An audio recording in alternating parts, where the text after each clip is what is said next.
All right, welcome back, guys. We got the Monday market report for the week ending August 28, 2022. I'm your host, Sean, with BlueRidgeSilverhound. Thank you for tuning in either on a Sunday night or Monday morning.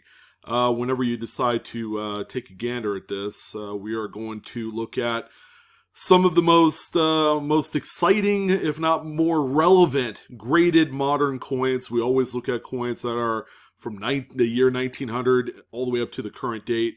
I think we're pretty well represented across the board for this date period this week. Now, we're coming hot off the heels of one of the bigger show events, and that's the ANA World's Fair of Money, which kind of helps kick off what is going to be. I could feel it already. I just looking at all of the coins, which, by the way, totals like $400,000 between 22 coins. So yeah, don't miss out on this. It's insane. But this end of summer event is truly that. It's the end of summer. People, I think, are starting to trickle back into the hobby as they normally do this time of year. I always kind of signal that back to school, Labor Day weekend kind of turning point of the year as being just that, the turning point in which people come back. And, summertime has been quite busy, but, could it be also the recession? The recession seems to bring out more buyers, more people wanting to park their money in things like coins and paper money and precious metals. And it's like, we saw the same thing way back in 2009 and 2010, and I think we're back there yet again. The prices indicate that, and it's just, it is what it is. That's kind of like the life cycle of how this market works. And furthermore, the thing that I've noticed is that the registry sets are becoming stronger. There are people that are actually selling off the registry sets, and then other registry sets are picking up the pieces. So we're seeing some pretty premier coins hitting the marketplace. We're going to talk about that as well. So I want to thank you guys again for tuning in. Let's go ahead and jump right in. All of the sales courtesy of GreatCollections.com, one of the biggest marketplaces of coins and currency out there today. They do weekly auctions. I'd say they're a step above everybody else in the e-commerce space for coins and currency. If you're looking to consign some pretty big coins, go ahead and check them out. But also, if you're looking to add some pretty nice pieces to your collection, what a great place to buy and add to your holdings.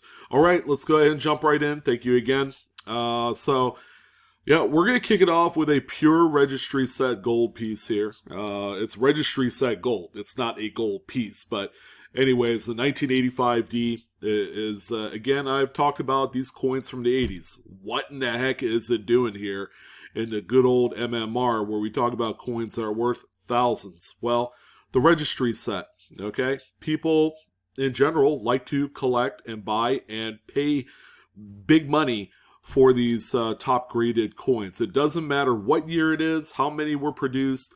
There is a very small population of coins at the highest grade level that exist for a lot of these coins.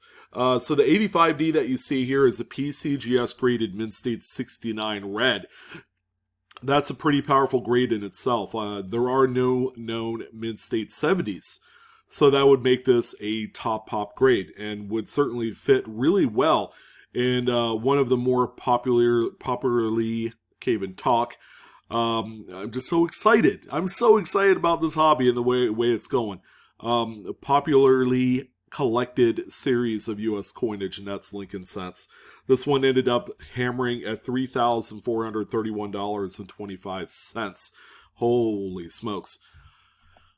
And of course, we have a couple of the well-known varieties. And like I've said, the 84 DDO Double Deer and the 83 Double to Die Reverse Lincoln Cents have been going up in value. There's more interest in these. They are hotly desired today, either in nice grades like this one that you see here, or just some run-of-the-mill circulated coins. Very rarely can you pick up, say, an 84 double deer for anything under $200 today. It's next to impossible to find because everybody is scrapping to own one.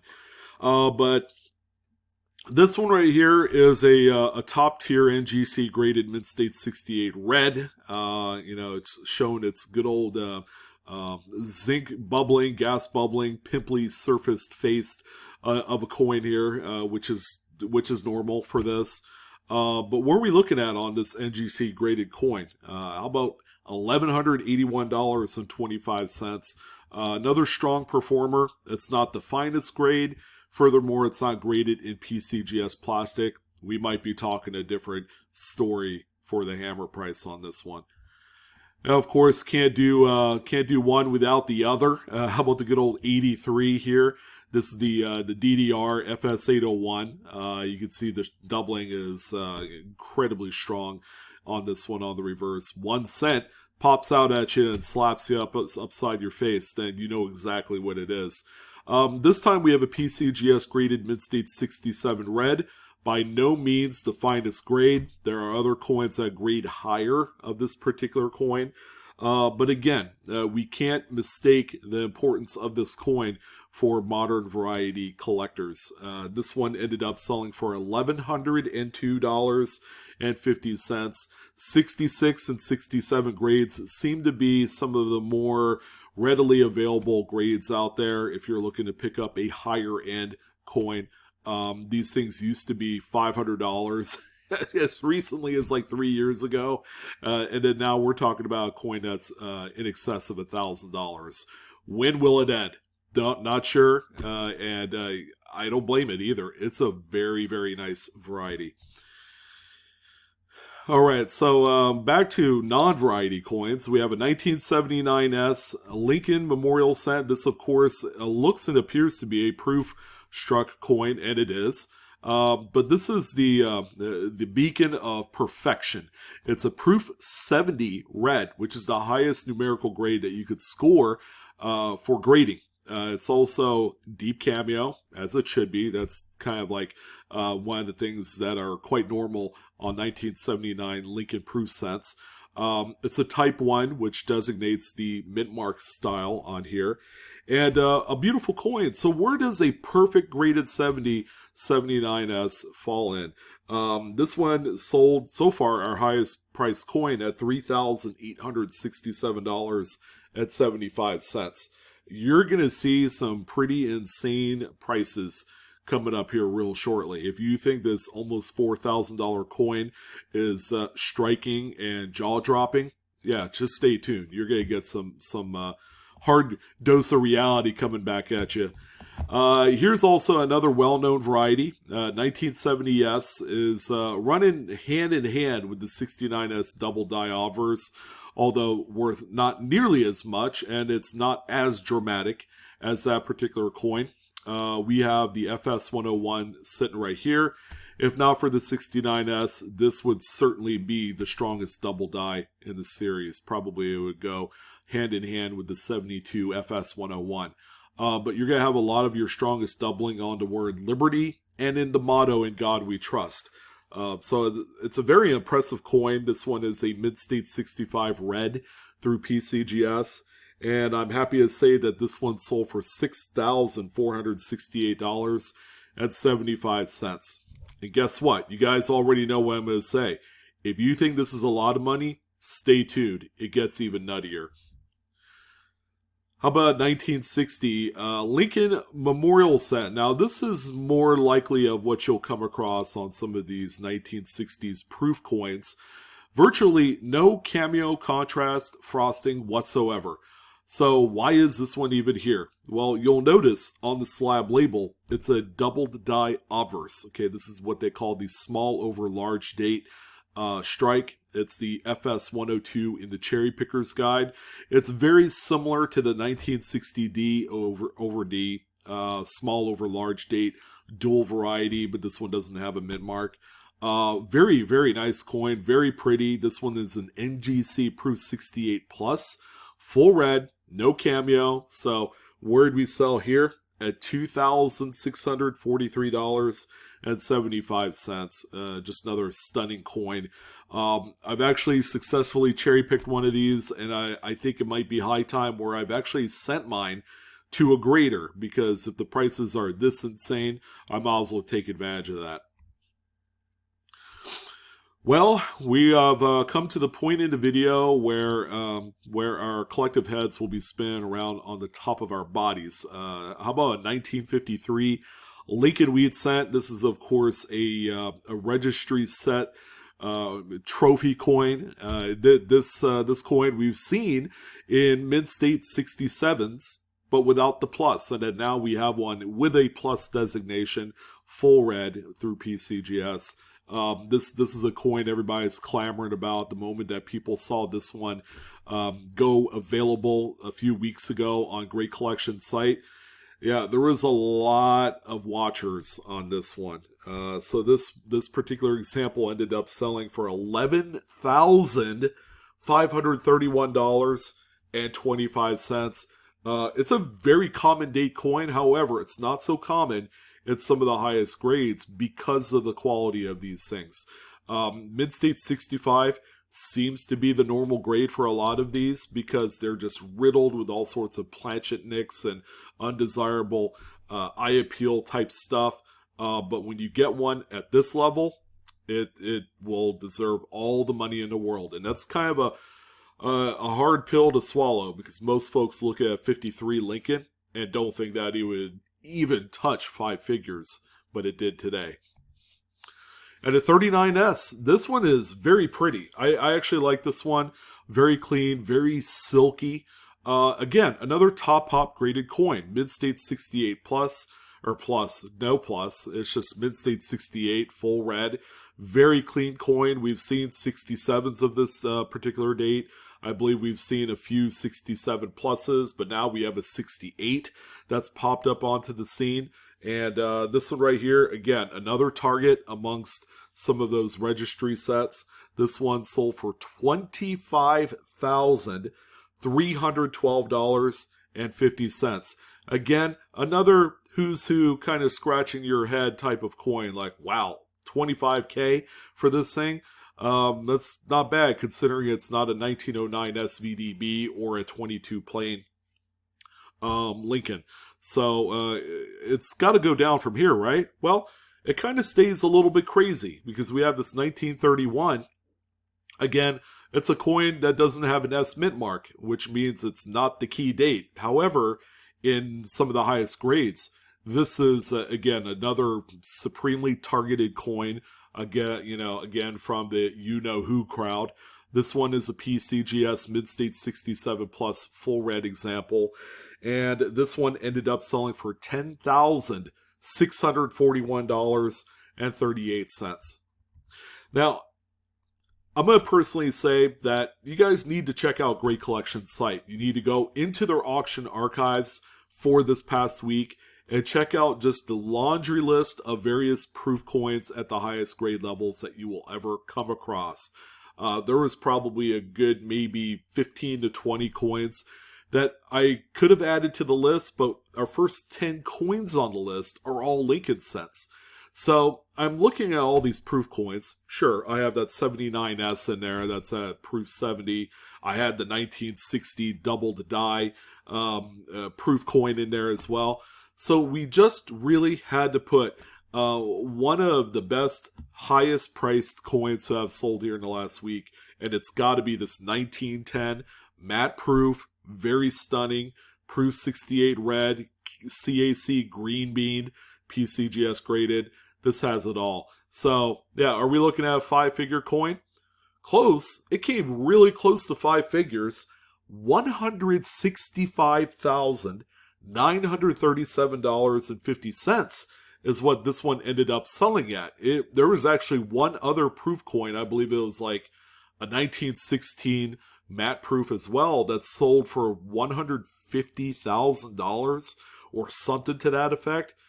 Oh my goodness. Now that's got to be a coin that we probably don't see too often, especially at the highest grade level. This has got to be a top pop graded coin for that kind of money. But that's the numismatics market for you. It's wildly crazy. The money is incredibly abundant for the people that want to get into it. And as a seller, it's quite the windfall. You know, you just never know where you're going to find these things. They could pop up in old collections. You could cherry pick one as a regular mid-state coin. I've heard all the stories, but, you know, it doesn't end. The market will continue to forge forward, and people will continue to pay more money for some of these keys. All right, so how do you follow up just an incredibly stacked penny lineup? All right, some would say you can't. Well, we're going to continue on or do the best that we can, starting with this, oh goodness, 2012 D Jefferson nickel. The coin's now barely 10 years old, and it's here on the list, right? It's like that 85D we talked about to kick off the show. We have a 2012 D. Obviously, this is a registry set coin. It's a mid-state 68 full steps. All right, that's important. The full steps designation on these Jefferson nickels means a lot. It doesn't matter what year it is. It could be this coin. It could be one from the 50s, 60s, the 80s. It's all over the place, and they all have a tremendous amount of value. This particular coin ended up selling for $3,237.75. Again, another just incredibly eye-watering type of value on this coin. If we could all go out and grade these coins so that way we could achieve $2,000 to $3,000, that would be perfection. But, you know, considering this one ended up at 3,200, that just kind of tells a lot of us of how difficult it is to achieve this kind of grade on this coin. So if you're thinking you're going to go out there, crack open some rolls so you can find yourself a mid-state 68 new nickel, you might want to think again. Most of them will grade out around 65 and 66, and it's not even close. These are incredibly tough coins to grade. Now, we've seen one of these before, actually in the not too distant past. We have another one yet again tonight. 1971 no S proof Jefferson nickel. So the mint mark was inadvertently left off the working dies of these proof coins. A handful of them exist. I would say probably 15 or so. So they're not common by any stretch, but they're not the rarest missing mint mark coins out there. This one right here is a PCGS Proof 67 Deep Cameo. It's also FS 501 in the Cherry Picker's Guide. Again, if you're going to be going through proof sets, make sure you're looking out for a few of these coins that are virtual targets among variety hunters. This one right here sold for $2,592, and it is a beauty. Another good variety here, this time a 1943 over 2 Jefferson nickel, another stunner. This one grades out at mid-state 66 with full steps. Another popular variety, one in which pops up more frequently than you would expect because it's quite a common variety to look out for. One of the perennial favorite varieties in the Jefferson nickel series because most overdates are. This one right here, mid-state 66, again with full steps, ended up selling for $1,743.75. I believe this is our last J-Nick on here. We have a 1939S, a very tough reverse type. This is the reverse of 1938. So this one has the more wavier steps on the reverse, not near as defined or clear-cut as the reverse of 1940. All right, so this one right here, another tough one, PCGS graded mid-state 67 full stepper, is a coin that is targeted by a lot of Jefferson nickel registry sets. This is one that generally is being eluded at some point because they just don't pop up on the market that often. This one sold for $3,886.88. Pretty coin. And our last couple nickels, I suppose we have a couple. We have this one here, the only buffalo on the list. But go where the buffalo roam, and it's going to be sure to take care of you. This is one of the biggest varieties, bar none, in the 20th century era of coinage. And this is the 1916 over 1916 double the die. All right, this thing is incredible. Now check out the grade. It didn't straight grade. This thing got a details grade. It was cleaned at some point. So yeah, you would think that would affect the value, and it kind of does. This very reason why this coin didn't sell for $100,000. So where did this one end up as a clean coin? It sold for $10,800, and check that out. It says XF detail, so it's got a lot of devices left on here. And the final nickel for this week is going to be this 1912S Liberty V nickel. This is a stunner and one of the key dates of the series. This thing is about as lustrous as you could find on any brand new nickel today. Try comparing it to the 2012 that we saw prior. 100 years you would think makes a difference, but quality-wise, man, they are on par. This is a PCGS Mid-State 66. Again, another stunner that just doesn't pop up at this particular grade level on the auction circuit, but when it does, most people want it. And this one ended up selling for a cool, even $9,000. Beautiful coin. Well, it was bound to happen. We are going to get to the coin that is going to be the talk of the town. We have a record-breaking Roosevelt dime, 1967 Rosie right here, is a special mint set issue. So this SMS coin, as you guys know, was produced in lieu of proof coins. Proof coins were taking a back seat after 1964. So from 65 to 67, the U.S. Mint decided, hey, people were still aching and clamoring, and they were just really bothered by the fact that the Mint wasn't going to produce a proof coins. So lo and behold, there you go. They produced a special mint set. Now, these generally have a more satiny finish to them, almost kind of a business strike look to them. So finding one with deep cameo contrast is a rarity. We're talking like maybe 1 or 2, 3 actual specimens known out there. Now, are they going to grade out this high? I don't know. Probably not. This might be the only one. It's a SP68 deep cameo. It does say special mid set on there. It's got enough frost that I'm kind of convinced, it might just be the photography is a little bit on the dark side.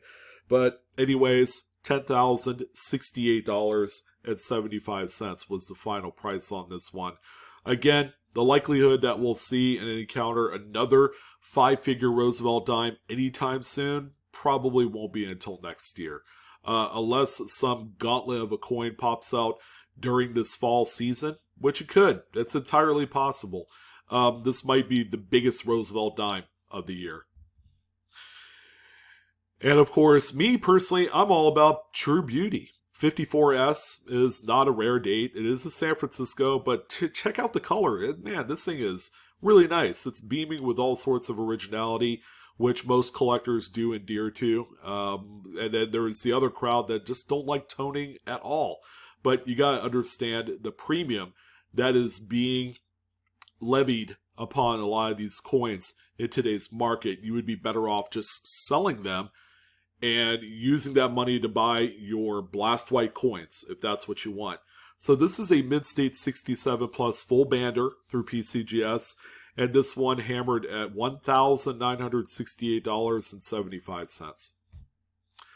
And our last dime on the list is this 1945D, pretty much the same conversation as a previous coin. This says toning and premium scraped and scribbled all over it.